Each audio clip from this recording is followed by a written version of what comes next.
Good day to you. This is my recording, my reaction, my analysis of the film, The Sound of Freedom. It came out in theaters. This official release date was July 4th, but I guess it was actually open the week before. July 4th, it was the top movie in the nation, beating out even Indiana Jones, which, says something about the Indiana Jones movie, but also does say something about the marketing and the movement, the motion that's going on in this movie. The Sound of Freedom. If you're not been paying attention, not aware of what's going on, it's a movie that came out and it's dealing with the very sobering reality of sex trafficking. I saw the movie yesterday, and I was in. I went to see it in Sioux City because I wanted to see it, and the reason I wanted to see this is for some who know, those of you know me know that the topic, this evil thing that is sex trafficking and human trafficking is something that I've researched in the past quite a bit. When I was at Concordia Seminary in St. Louis, when I was a student there, at that time, so in 2008, that was the first time I had even the least bit of exposure to the reality of human trafficking, and that was through the movie Taken. In the movie Taken, you have this whole thing. It's really, if you haven't seen the movie, it's a fun movie to watch. I mean, Liam Neeson kind of kicks butt in it, one of those. It's probably one of the better like martial arts or hand-to-hand combat films there is. But at the core of the movie is the story that his daughter gets kidnapped. He says, "I don't know who you are. I don't know where you're going. But just know this: I'll find you." I'm not getting the lines right, but it's a pretty iconic moment in film. It's one of the greatest monologues ever in movies. And so of course, he hunts him down. He rescues her because she was about to be trafficked and never be found again, right? So that was the whole story. And that was my first exposure. But at that point, as far as I knew, human trafficking only happened if you went on vacation overseas. And so in the case of the movie, she went to Paris, France, and with one of her friends on some trip, and they were being kind of foolish and everything. And so that's how they ended up trapped in it. Her friend died in the process. And they're drugged up and doped up and stuff like that. And so that's as far as what I knew about it. Well, a year or two passes, and I go to the Journey Church in St. Louis, one of their satellite churches. And because I was just kind of curious, I'd heard about it was this really big church. And the reason I heard of it was I attended this group that was called, which was like a theology discussion group, or Theology on Tap, I think it's called, or something like that, where all these people would meet at the Bottle Works brewery, and we talk about all these different discussions. And so I was kind of curious because the church that ran it, I wanted to see this church, check out this church. And so I did. I went to the church, and on that day, they were doing a special offering and a presentation from the group that is known as the Covering House. And the Covering House is a shelter for victims of sex trafficking in St. Louis. At the time, they're trying to get it going. It had not been yet established, but they're working on raising funds. Because at the time, there's only 4 dedicated sex trafficking shelters in the entire country. And you're probably wondering, why would that be? Why do they need that? And it's simply that sex trafficking does incredible damage to a person psychologically. And the recovery process is very, very difficult. And, like women's shelters, homeless shelters, even their own parents are ill-equipped to deal with that trauma. So that's why these shelters are so helpful to have. But anyways, it was through that my eyes were open. I'm reluctant to say that I woke up or I opened my eyes, because it's a phrase that has been so overused in our culture. But that it's kind of started to lose meaning, and it kind of comes off as arrogant. But I'm not telling you to wake up, although maybe there's a case that you need to. I'm not going to do that. I'm just going to tell you my own experience, because I'm not going to be that condescending to you or that arrogant. But the thing is that, yeah, my eyes were open. I realized that this was much worse, so much nastier was. I mean, in that movie, she was 17 years old. In Taken, the girl was 17. And in reality, I found out that the average starting age is 13 years old. I learned that the state of Iowa, which I live in, is one of the worst states because I-35 and I-80 are two of the biggest pipelines in the entire country.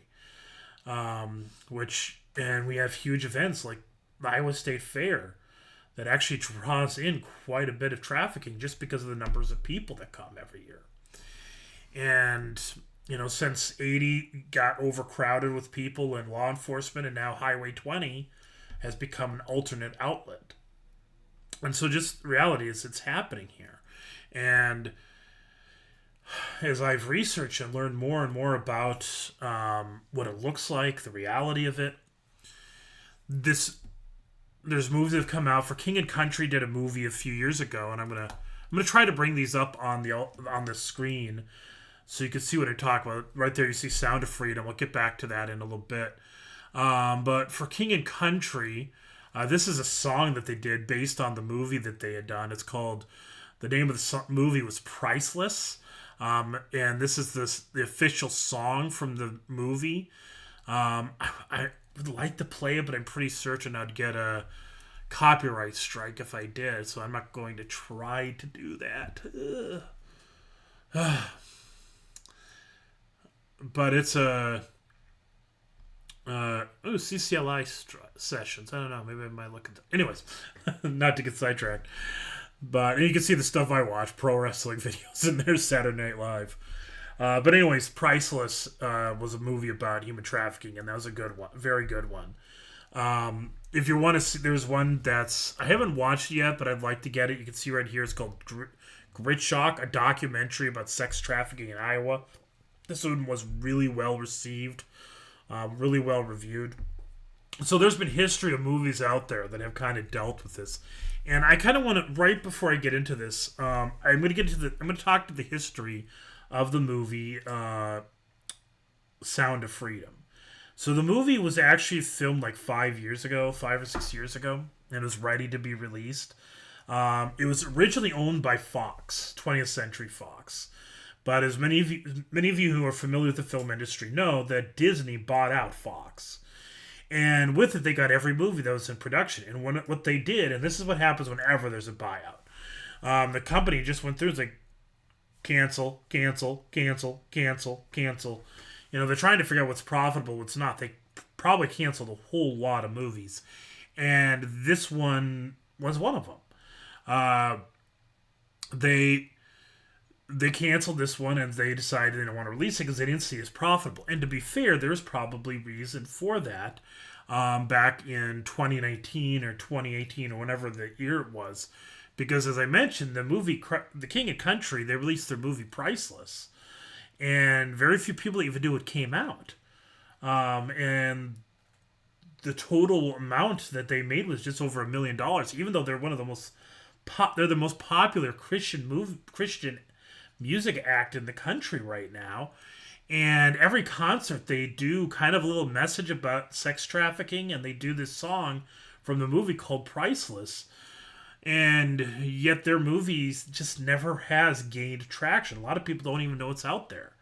And I actually think it was a very good movie, and I admire it because it actually was seeking to combat the problem. And I'm going to get to that a little bit later when we talk about some of my concerns with Sound of Freedom, and I'm going to get to that. But Priceless was, that didn't succeed.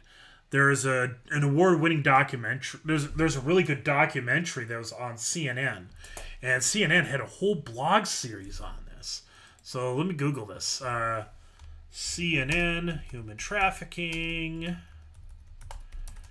Jada Pinkett Smith. And by the way, just so you know, if you think Hollywood just does not want to get involved with this, it's simply not true. There are people in Hollywood that are definitely involved in trafficking. I ain't gonna deny it. No matter what walk of life, no matter what group of people, especially in Hollywood, when you have money, they have access to money, and they probably have access to resources to do these horrible things. A really good example of this was the actress of Chloe from the TV series Smallville. she was found to be involved in a pretty elaborate trafficking ring. So it definitely is happening in Hollywood, and there's definitely those involved, but we don't fall into this idea that all of them are.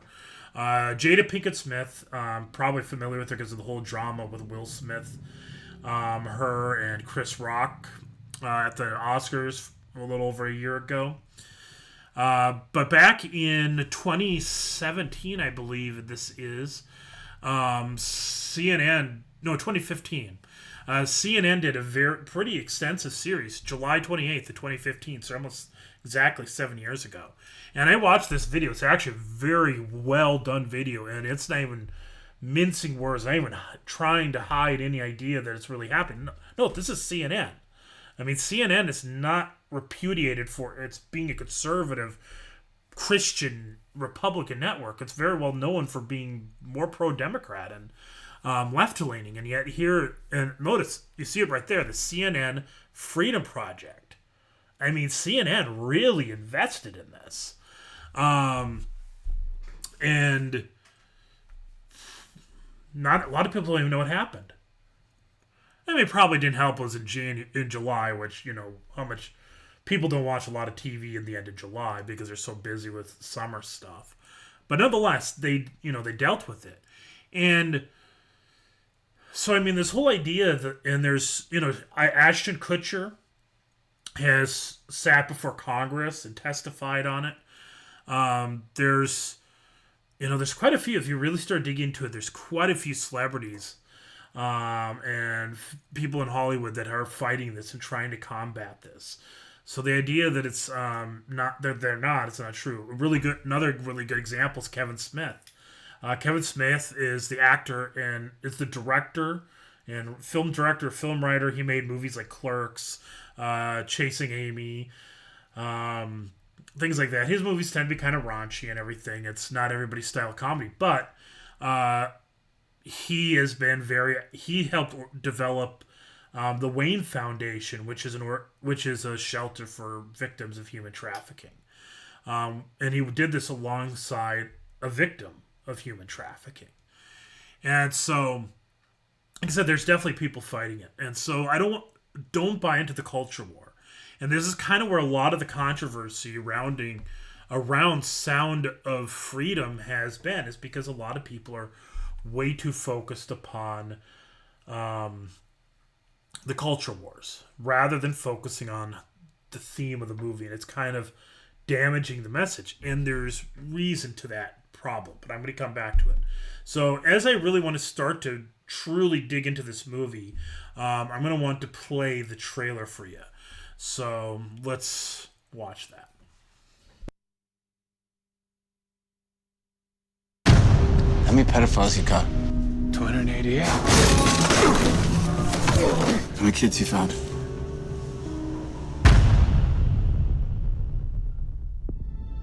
It is the fastest growing international crime network that the world has ever seen.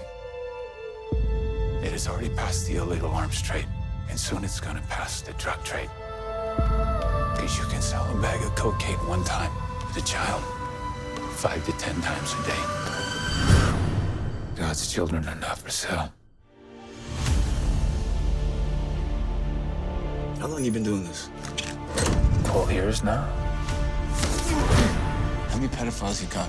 288. How many kids you found? Timoteo, tú rescatas niños, ¿verdad? ¿Puedes ayudarme a encontrar a mi hermana? Te lo prometo.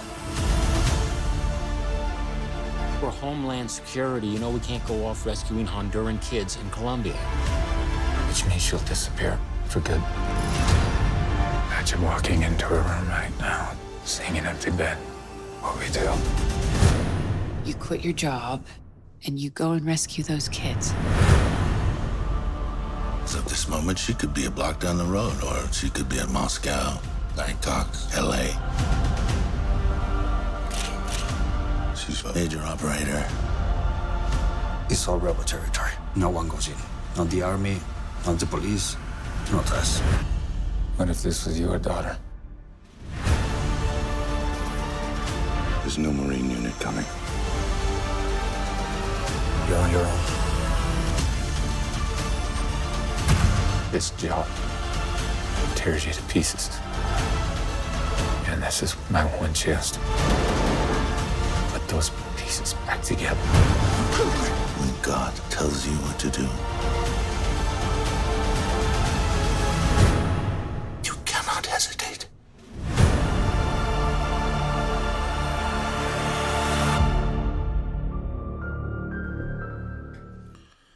An estimated 2 million children are... So there you have the video. There's more to it. If you want to go check it out, feel free to do so. So, like I said, I saw the movie yesterday. So here's kind of my reaction to it. First, I'm going to look at it from a cinematic standpoint. I'm a cinephile. That means I love movies. I really dig into them and really like to kind of get into the meat of it. And simply from a pure quality standpoint, it's pretty well done. Jim Caviezel is a good actor. We already know that from his role as Jesus in The Passion of the Christ. The movie has some really good cinematography, especially the parts in Colombia. And I kind of like that it's nice that they went away from that orange filter that is so common in South American movies. You kind of get convinced that if you go down to South America, everything's going to be orange suddenly because of movies. It's kind of come to be a trope and kind of a cliche in Hollywood.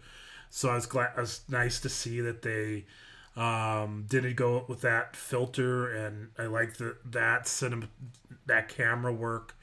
The children actors were pretty impressive. Many of them were. You had to remind yourself, okay, these kids are acting. But it's, and I'm going to straight up say the movie is very difficult to watch. It's very difficult material. The subject matter is just very difficult to watch and deal with.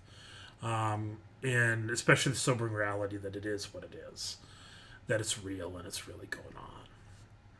And so the movie was, like I said, it was good. It was a very well done, good quality movie. There's only a couple things I kind of take issue with from a cinematic standpoint. The first would come from, and you actually saw in the trailer where he delivers that line, God's children are not for sale. No disagreeing with that line. True. But the way it was delivered in the movie, it just felt so inauthentic. Felt forced, and I don't know if they could have found another way to deliver that. Maybe he did a speech somewhere else, but just the way it got delivered, it just didn't feel real. It didn't feel real. It was poorly delivered. It came off kind of cheesy. And then the other thing was there's a moment in the movie where he's kind of going through some of the facts and some of the data and the details. And it was, I like that they went through those details, but I didn't think didn't do it well. I think probably there could have been another way to do that that would have been more organic to the film, to the story. So, I know people are going to eat it up because if it feeds into many people's narratives, and they're going to talk about this as the greatest movie of all time or something like that. I'm already seeing people say that, and that's overselling it, honestly. But it's also saying it's horrible, it's really bad, and there's nothing good to it. That's also overselling. It's a solid movie. Just if you come to this movie saying, yeah, this is the worst, just a horrible movie, you're probably carrying your biases into it. And same thing if you're coming away thinking this is just, a masterpiece. You're probably, again, carrying your biases where you have that. It's possible you have no experience with movies, but if you have any experience, you realize it's not that. It's a good movie. So, if I were talking about, the 5-star scale that people usually give, I'd say it's probably 3.5. In terms of the things what I know of human trafficking from my research, talking with people who are, actively fighting this, they got some things that are pretty spot on.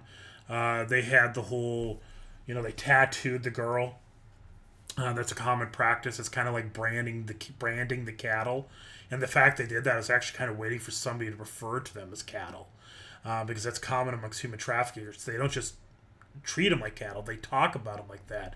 It's to impersonalize them because they don't want to get connected to kids. If they get connected to the kids, they might stop doing the business. And they for them, it's the money. It's about making the money, no matter how they do it.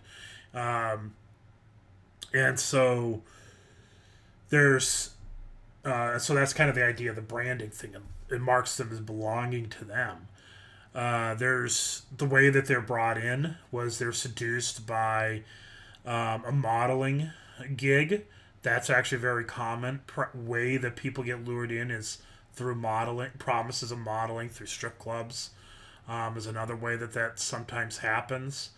Um, you know, and just kind of example of that strip club is I had to look it up and let's see if I find the article right there. This is from Siouxland News, CBS. So out of Sioux City, not far from here, and you can see right here, man convicted of human trafficking in Denison, Iowa.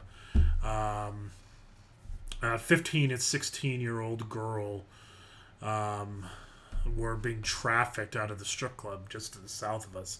And that gets really disturbing when you realize that, for a fact that people from this town, this community, go there, which means quite possible that people here were supporting it.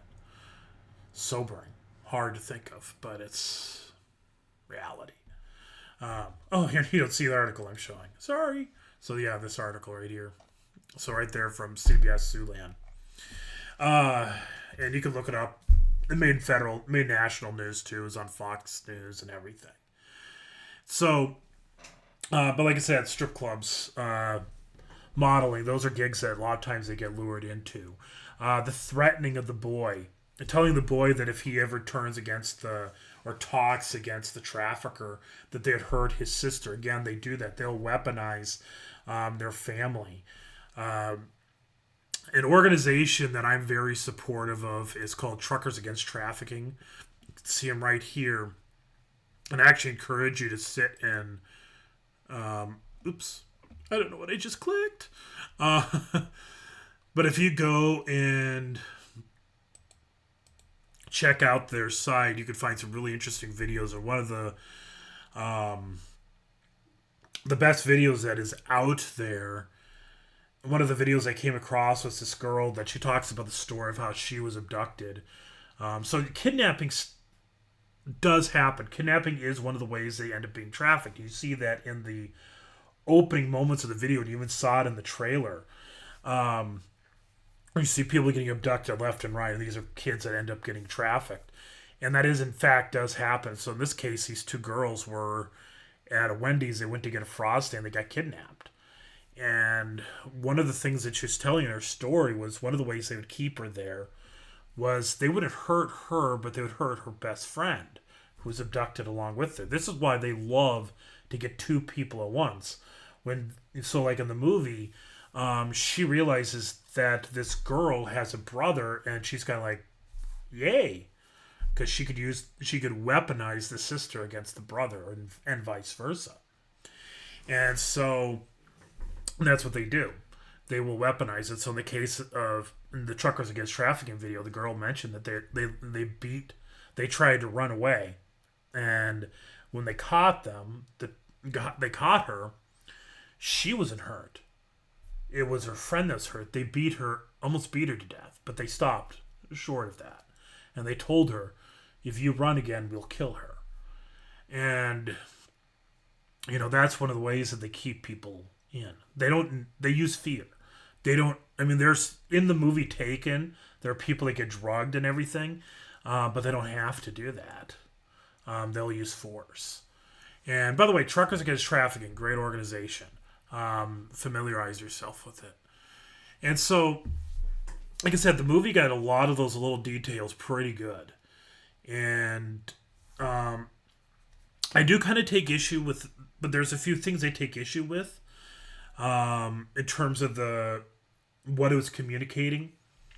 One was the movie being very rooted in South America. It kind of reinforces the whole the border problem, which don't get me wrong, border is a problem. There is problems with our border, and trafficking victims come across there, no doubt.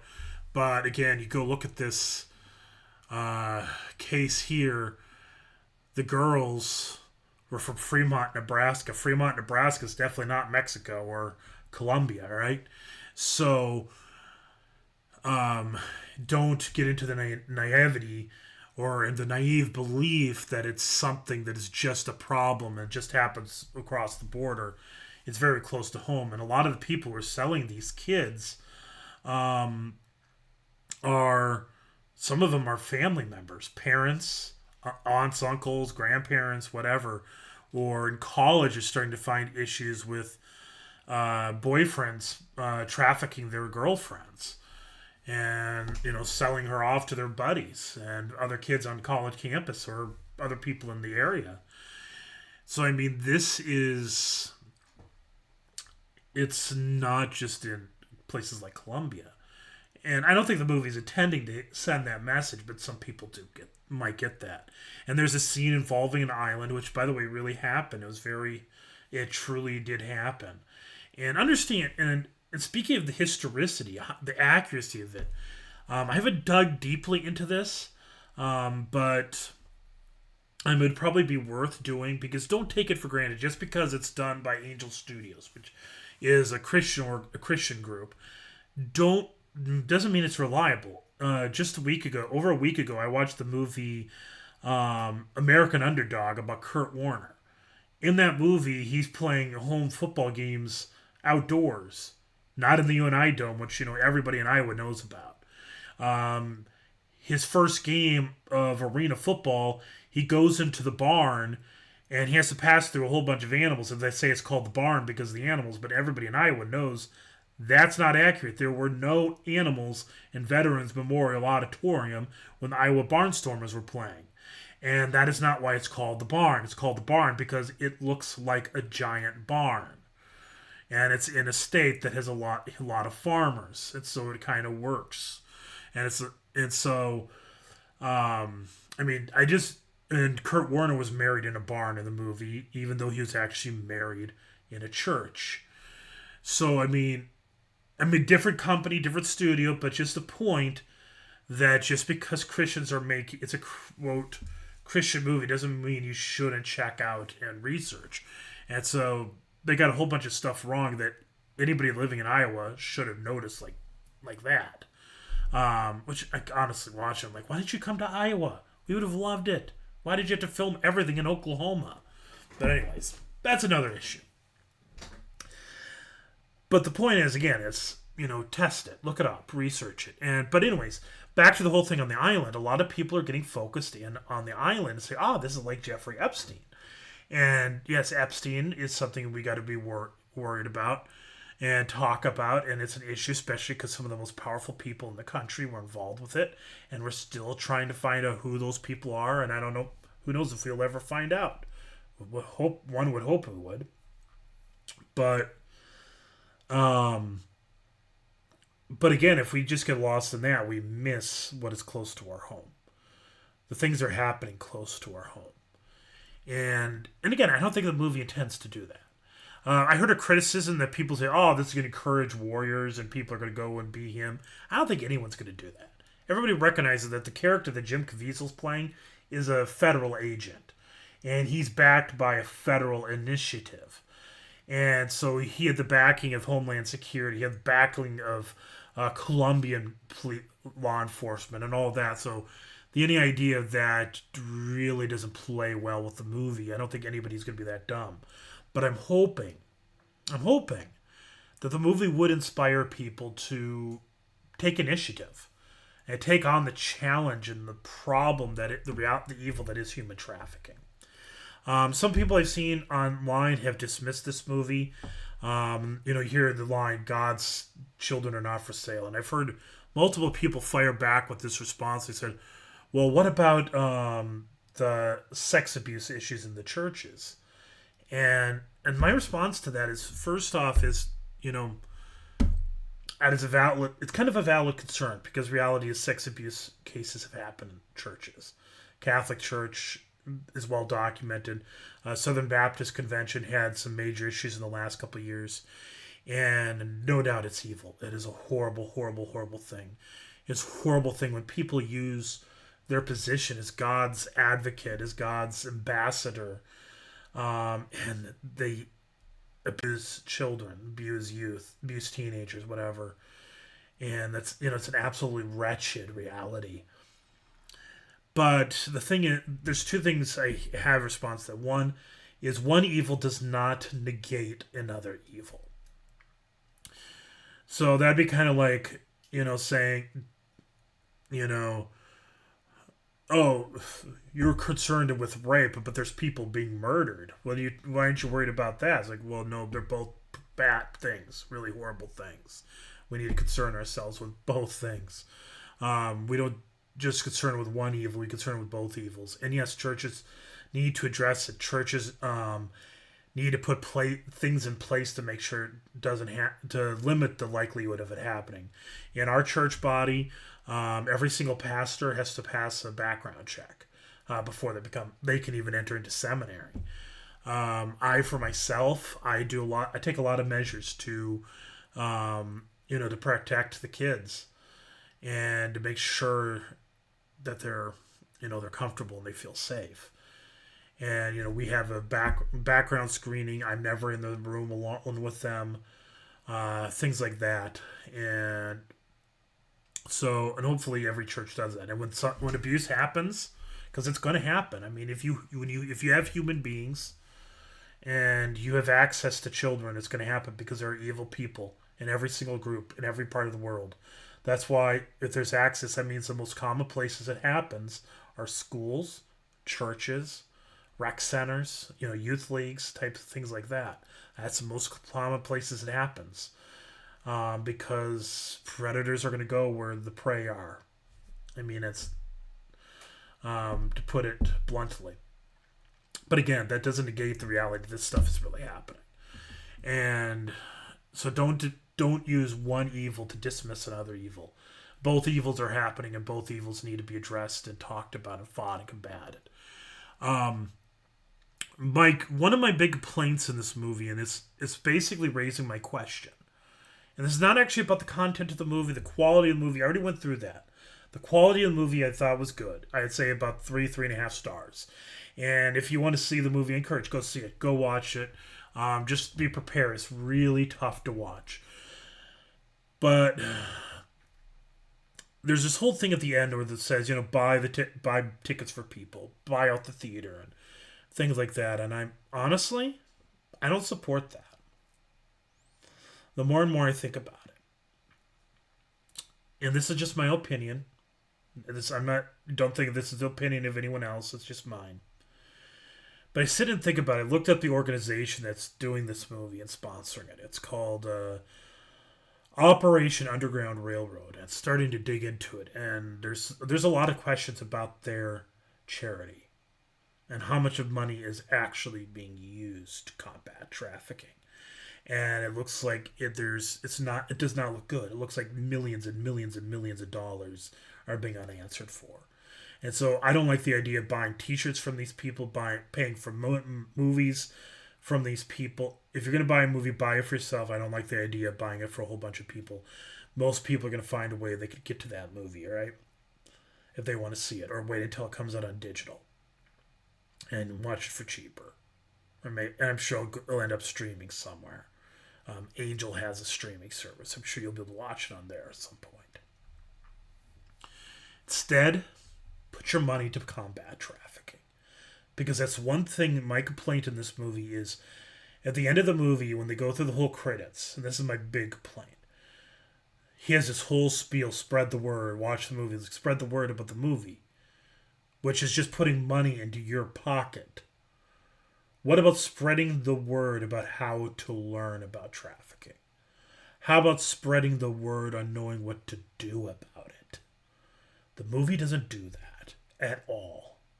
It doesn't even mention in conversation in the movie. It does nothing. It doesn't shoot up the human trafficking hotline, which I'm surprised did not come up at least one point.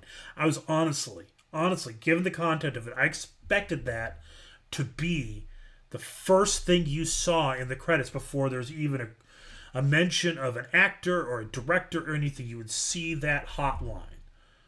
And I didn't see it. I never saw it once in the movie. I watched the very end of the credits when the cleaning lady was like, hey, we've got to get you guys out so we can get other people into the movie. I never saw it. I never saw anything. And that's what has raised more of my suspicion about the people, in the motivation behind making the movie. And that's not me saying don't watch the movie. You could go watch it. I watched it. And I'm not going to say don't watch it.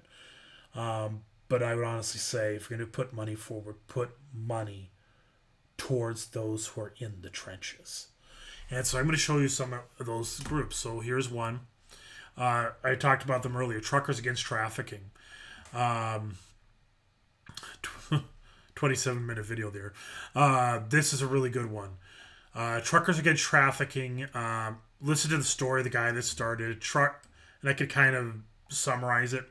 The whole story of him was that he was a truck driver, and he was at a truck stop once, and this girl came up to him and propositioned him, because truck stops are very common for trafficking. And so he noticed that she was 14 years old. Too young. And by the way, if you want to know how common it is, truck drivers have a term. I learned this because I talked about it in a sermon when I was up in Ochita, my previous call. And after I talked about it, one of our members who was a truck driver came to me and said, oh yeah, these are called lot lizards. That's what the girls are called. It's well enough known that there's even a term for these. But it was this 14-year-old girl came up to his truck and said, hey, proposition to him. He's like, and he saw that she was 14. You could tell she was about 14 years old. He's like, what are you doing? You shouldn't be doing this. And so she got scared and she walked off. And he sat there trying to figure out what to do, and he didn't do anything. And he knew eventually that was the wrong thing.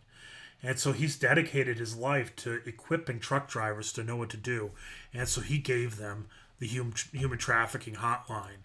And he started producing these cars so they could readily make contact, and they could just call somebody from the truck and say, hey, this and this is going. This is the video I was just talking about the girl that got abducted but was rescued by truck drivers. I highly recommend watching this video if you really want to get an idea. So there you go. UPS is back in this. TA, Bridgestone, Sap Brothers, truck stops, because truck stops are so common. Let's see. All these major trucking companies. Atlas, moving companies. That's the company my dad works for, Ruan. So you can see all this, but surprised they don't have why don't they have I don't know why they don't have the hotline on the site. I wish they did. But another organization, Polaris. Again, this right here down at the bottom, this is kind of I accidentally opened up another window. But I like this down at the bottom here. They got the number. They got a text number if people want to text it. And live chat, I found really interesting. I discovered this the other day. They have this little button here. It's called Quick Exit. So let's say somebody's being trafficked. And they've accessed this. And they're trying to get out. But the person who's trafficking them is not too far away. And so what they do is they're chatting, and also they're coming near, and they go, Quick Exit. Look at what it does. It takes them right to Google. That's kind of clever. But... But right there, and I don't know if you noticed that the back button, when I clicked back, it didn't go to Polaris, it went to my search site. But anyways, you see the number, 1-888-373-7888. So that's the number. If you read it backwards, 888-7373-8888. It's kind of a, so that's a good one. And here's the National Human Trafficking Hotline, the actual site. And there's the number at the top. They also have that quick exit feature. And if you really want to learn even more about statistics, you could click there and you could find a lot about your state. So, for example, I'm in Iowa. Here's statistics for Iowa. Most recent reporting year, 2021, they received 299 calls on human trafficking in the state of Iowa in 2021. I imagine the 2022 numbers will probably be done in the next month or two. So here you go, all time since 2007 for the state of Iowa: 1,900 hotline calls, 136 online reports, 34 web chats, emails, SMS reports, right there. So excellent resource sorts. Support them. Here's another one for those of you who live in the Sioux City area. It's called the Leela May House. This is a shelter in Sioux City. So encourage you, support them. You already saw that. So those are just a few that I know of. And there's other organizations out there. There's Siouxland Coalition Against Human Trafficking. That's another one out of Sioux City. There's also an Iowa organization against human trafficking. So there's a lot of sources out there. Go support it. Support them. Know that number so you can get it. Educate yourself about the signs that someone's being trafficked. We have to combat the Johns. Johns is a term for the purchaser, because without Johns there is no trafficking. So we got to combat it, and obviously don't purchase it. Hopefully, and by the way, watch out for pornography. Pornography is one of the ways you become a John. A lot of what's going on is being done on the internet through pornography, and so don't support it. Don't be doing that. People who stop, when people stop using these things, stop doing these things, it can't happen, because they're ultimately their goal isn't to traffic kids. Their goal is to make money, and trafficking kids just happens to do it, make money. So, as long as there's not people purchasing it, that's not going to happen. The United States is one of the biggest purchasers. So, and finally, pray for law enforcement. Pray for the children who are trapped. Pray for their parents. And for those who are carrying it out, for legislators, pray for them and contact them. Communicate with them. Find out what they're doing legislation-wise. Find out what more needs to be done, and support them. And encourage them on the state and federal level. And then finally, like I said, pray for them. And also pray for the Johns and the ones who are perpetrating it, which it sounds weird, but remember Jesus said, pray for your enemies. Pray for them. Pray that they would repent. Pray that they turn from the evil that they're doing and let these kids go. Let them free. Let my people go. Let my children go, right? Kind of the Moses mantra. Let's pray that they would. So, and that they wouldn't harden their heart like Pharaoh, but they would open their heart to free them. So, that's all my information. I know that's a lot, because I'm not just talking about the movie, I'm talking about the entire subject matter. I went through a lot of resources. So I pray that this is helpful to you, and hope you keep it in mind as you go watch the movie. If you want to buy tickets for someone, I guess do it. But if you're going to do that, also go support a good organization that's involved with this battle. And I'd be willing to point you to some. So blessings. In Jesus' name, amen.